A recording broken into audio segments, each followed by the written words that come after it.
guys, welcome back. We're going to be discussing top ways to make sure that your manifestations absolutely come to fruition. So you're probably asking yourself, why are my manifestations not working? I literally write down everything, I use the full moon, I use the lion gates, and nothing is happening.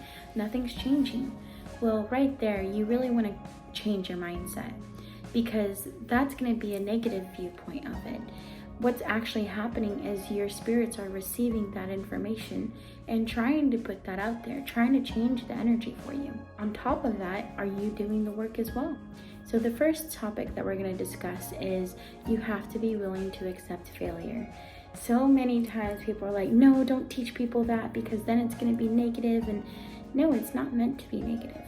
What it is it's to put realism back into spirituality and give you a realistic expectation. Because there is so much frou-frou added into spirituality that it's making people walk away from it because things are not happening for them. And it's because of the unrealistic expectations. So how manifestation really works is you put down a thought, okay? Something that you really deeply desire. Then you have to have action to really make that come to fruition, alongside working and manifesting it with your spiritual guides. Now, if you manifest that you want to earn 200 followers within a week, and you don't do any type of work on marketing yourself, making content, promoting your business, or promoting yourself as an individual, then you're not going to reach those 200 followers in that week. But yet your mindset is going to be like, okay, well, it didn't go nowhere. I put it in there, I wrote it down. And that's where you have to accept failure.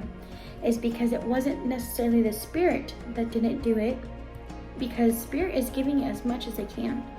But your lack of motivation to make content, or your lack of motivation to promote yourself, is what hindered the process, because you have free will. So accepting failure is because of the failure of our part and what we're not doing to make it happen. Which leads us into our second topic. It's going to be grounded and action. Grounding yourself in the form of knowing that you are safe and secure and you're deserving of what you want and what you desire is something that's very important. If you do not believe in the fact that you do not deserve to have $100 a week, then it's not going to come to fruition. If you do not believe in the fact that you deserve to be able to run a business for yourself and you're just too afraid of it, it's not going to come to fruition. Now, you could also be like, okay, well, I really believe in myself, but I'm not trusting of what's going to happen. I'm very scared. I don't think it's going to work out. That right there, take yourself back to grounding. The reason why is because grounding is where you feel safe and secure in your own essence. You feel safe in making decisions, safe in knowing that you're gonna, no matter what, you're gonna make things happen for yourself. Safe in trusting the process, secure in feeling like you're gonna be successful. You have to ground yourself and trust in the universe's energy in order for it to really come to part. And then the second segment of the second tip is action. If you just put a wish or a goal there, all it ever is just a goal and a wish. It's never going to come your reality if you're not doing at least one thing every single day to make sure that that comes to fruition. So if you want to see your manifestations coming true, you have to be willing to set time aside to do at least one thing for something. It doesn't even have to be drastic. So say, for example, you want to start having a positive mindset. Every single day, you want to wake up and at least do an affirmation of positivity. Or if you don't have time to do that in the morning, then what you need to do is you really need to, if you're in a situation and you see where you're going negative with it, just be like, I'm going to be positive. Or you can even try journaling. Journaling is something I highly always recommend for all of my clients and all of my students.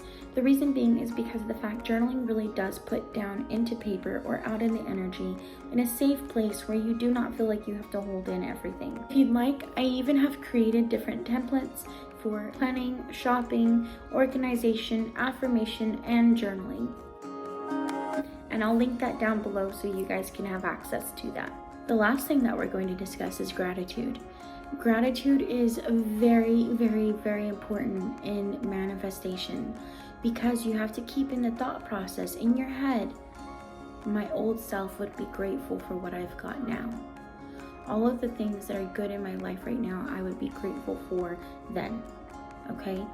So always make sure that gratitude is your foundation of everything that you're requiring and everything that you're asking. Gratitude is absolutely the way that everything comes to closure.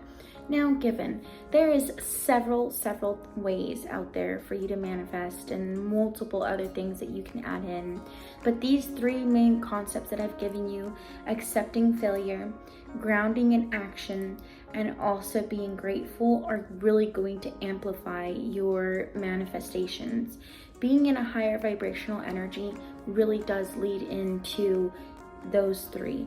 And those three actually equal your higher vibration. And whenever you're in a higher vibrational energy, you're able to connect to your spirit guide, which I will be making a PDF and a blog for that, so stay tuned. And I hope you guys got some information and insight on manifestation today. Good luck, and I can't wait to see your feedback.